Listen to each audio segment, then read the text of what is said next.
পাহাড়ি এলাকার মেয়েদের খেলাধুলা খুব ভালো ইনভলভমেন্ট আছে, কিন্তু তাদেরকে ড্রেসিং রুম শেয়ার করতে হয় ছেলেদের সাথে।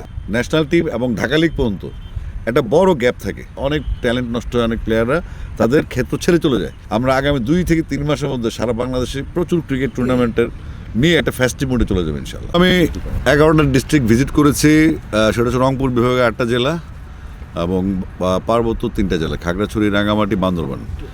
তারপর গেলাম কক্সবাজারে। কক্সবাজার অলরেডি 2টা মাঠ আছে, যেখানে একটা লিগ হচ্ছে আমাদের, আর একটা হচ্ছে পাকিস্তান বাংলাদেশ টুর্নামেন্ট হচ্ছে। ওই 2টা মাঠের মাঝখানে আরেকটা মাঠ আছে, যেটা এখন পরিত্যক্ত অবস্থায় আছে, আবর্জনার মতো। তো সেটা পরিষ্কার করলে কক্সবাজার যে জেলা ক্রিকেটাররা, তাদের যে 9টা উপজেলা আছে, সেই জেলা ক্রিকেটারদের খেলার কোনো মাঠ নেই সেখানে, যেহেতু টুর্নামেন্টগুলো লেগে থাকে কক্সবাজারে। তো ওই মাঠটা হয়ে গেলে তখন এটা আমরা খুব দ্রুততম সময় আমরা বলেছি গ্রাউন্ডসকে, এটা হয়তো মাসখানেকের মধ্যে প্রস্তুত হয়ে যাবে, তখন আবার জেলা ক্রিকেটটা শুরু করা যাবে সেখানে। আর ওই সাইডে পঞ্চগড়, কুড়িগ্রাম, রাঙামাটি, আর পঞ্চগড়, কুড়িগ্রাম, গাইবান্ধা, এদের মাঠের অবস্থা খুব খারাপ। পার্বত্য চট্টগ্রামের 3টা এলাকা, রাঙামাটির মাঠটা একটু ভালো, খাগড়াছড়িতে কোনো মাঠই নেই। সেখানে ওই শান্তি চুক্তির সময় একটা স্টেডিয়াম করেছিল, সেই স্টেডিয়ামটা পরিত্যক্ত ঘোষণা করা হয়েছে এবং ওখানে মাঠে মাটি ফেলা হয়েছে এখন। তো এই গ্যালারিটা ভাঙা হচ্ছে না, আবার ওটা বসার জন্য ওটার কোনো টেম্পারও নেই। তো আর আছে বান্দরবানের মাটি, এভাবে বান্দরবান স্টেডিয়াম থেকে মাটি নিয়ে গেছিলো। তো পরবর্তীতে আমরা বিসিবি থেকে ওদের জন্য একটা অনুদান পাঠানো হয়েছে, যেন তারা টার্ফ তৈরি করতে পারে, খেলাটা শুরু করতে পারে এবং প্র্যাকটিস ফ্যাসিলিটিস যেন সৃষ্টি হয়। তো উত্তরবঙ্গে আমরা যেগুলো করছি, আমি ওখান থেকে এসে রিপোর্ট করলাম বিসিবিকে, যে আমাদের লিগ শুরু করা পাশাপাশি আপনারা জানেন পঞ্চগড় থেকে শরীফুল এবং কৃষ্ণা 2জন ন্যাশনাল টিমের 2টা প্লেয়ার আছে, কিন্তু পঞ্চগড়ের মাঠ নাই, সেখানে খেলার কোনো ফ্যাসিলিটিস নেই। সেম কুড়িগ্রাম থেকে প্লেয়ার আসে, গাইবান্ধা থেকে প্লেয়ার আসে, লালমনিরহাট থেকে প্লেয়ার আসে, বিভিন্ন লেভেলে তারা খেলে। তো এক্ষেত্রে আমরা যে জেলা কোচ আছে, আপনারা নিশ্চয়ই জানেন, আগে জেলা কোচরা উপজেলাগুলো দেখতো, তাদের যেই বেতন এবং তাদের যেই গ্রাউন্ডসের যে বেতনগুলো ছিল সেগুলো ছিল অপ্রতুল এবং তাদের কাজের পরিধি ছিল অনেক হাই। তো সেক্ষেত্রে জেলা কোচদের টিএডিএতে স্যাংশন করা হয়েছে। এখন আমরা আলাপ করছি যে আপনার উপজেলা পর্যায়ে, যেহেতু ম্যাক্সিমাম, যেমন কালীগঞ্জের একটা উদাহরণ আপনি নিশ্চয় আপনার সামনে আসছে এর মধ্যে, সেখানে তাদেরকে জেলা প্রশাসন থেকে তাদেরকে মাঠও দেওয়া হয়েছে। তো আমরা আজকে এই মাঠে আসার উদ্দেশ্য হচ্ছে, এটার পরে আমরা যাবো ফতুল্লায় যাওয়ার পরে আমরা যেখানে আলাপ করলাম, এখানে 2টা মাঠে যদি আমরা খেলা চালাই, ফতুল্লা 2টা মাঠে খেলা হয়, তাহলে আমরা অন্তত মাসে 70টা করে 140টা ম্যাচ খেলতে পারবো, অর্থাৎ 280টা দল খেলতে পারবে।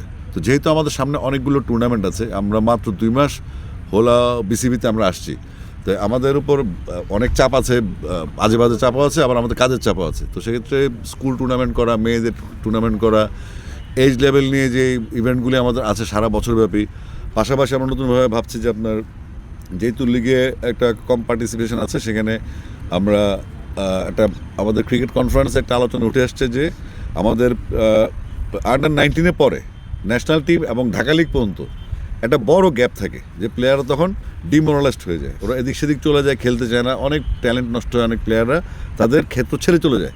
তো সেক্ষেত্রে আমরা গতকালকে আমি আমাদের বিসিবি চিফ সহ আরও 2জন ডিরেক্টর মহোদয়ের সাথে, গেম ডেভেলপমেন্ট এবং আমাদের গ্রাউন্ডসের সাথে কথা বলেছি, এবং আমাদের ফ্যাসিলিটিস অ্যাকাউন্ট সবার সাথে আমি প্রতিদিনই কোনো না কোনোভাবে সংযুক্ত হয়ে, ফোনে কিংবা মেসেঞ্জার বা মেসেজে। তো বলা হচ্ছে আমরা 21 এবং 23 এই লেভেলে আমরা 2টা টুর্নামেন্ট করব, যেন এরা মাঠে থাকে।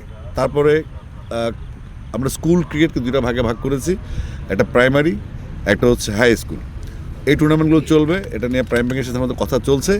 পাশাপাশি আমরা ছোটো আকার একটা মাদ্রাসা ক্রিকেট করতে চাই এবং ইংলিশ মিডিয়াম স্কুলগুলোকে আমরা ইনভলভ করতে চাই। অর্থাৎ আমাদের সমাজে, আমাদের স্টুডেন্টদের লেভেলে আমরা এমন কোনো সার্কিটকে বাইরে রাখতে চাই না যারা আমাদের স্পোর্টসে অবদান রাখতে পারে।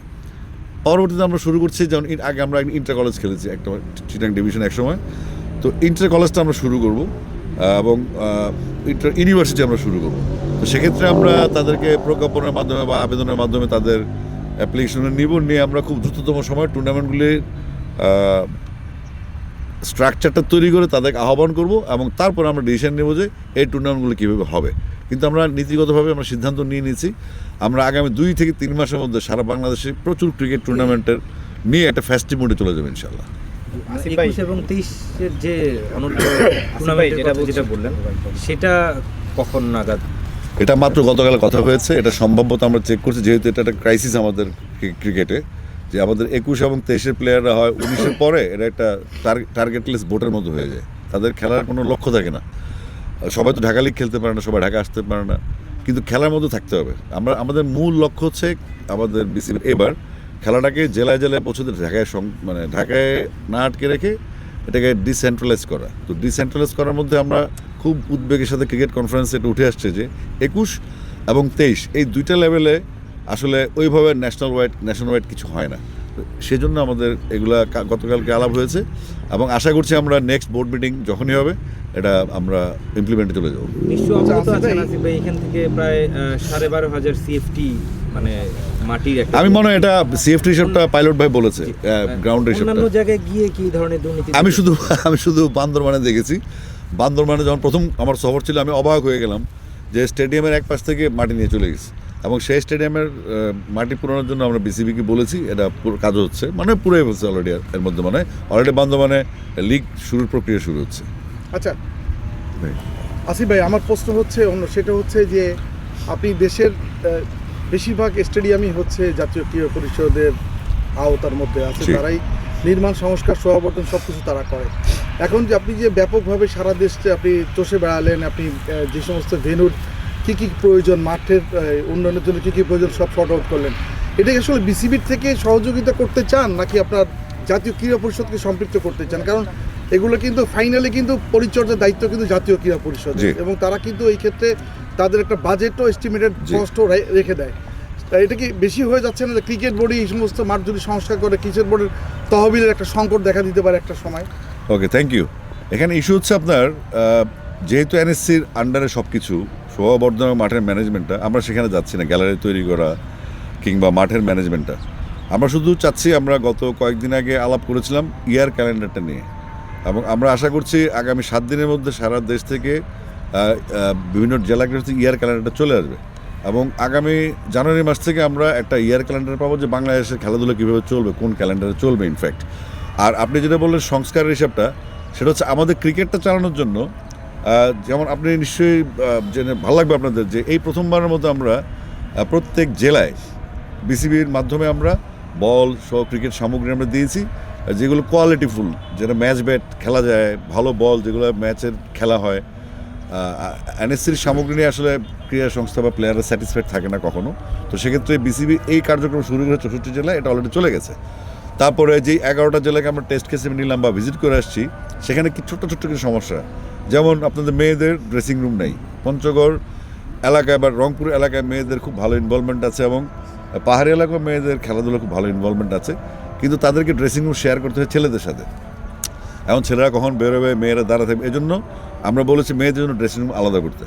তারপর সেখানে সাইড স্ক্রিনের একটা সমস্যা থাকে, আশেপাশে রোপ নাই, পানির সমস্যা, গ্রাস কাটারের সমস্যা। তো এই সমস্ত সমস্যাগুলি করতে গেলে দেখা যাচ্ছে প্রতি জেলায় যদি আপনি গ্রাস কাটার দেন, রোলার দেন, এটা আসলে এক পর্যায়ে জিনিসগুলো নষ্ট হয়ে যাবে, পরিচর্যা থাকবে না।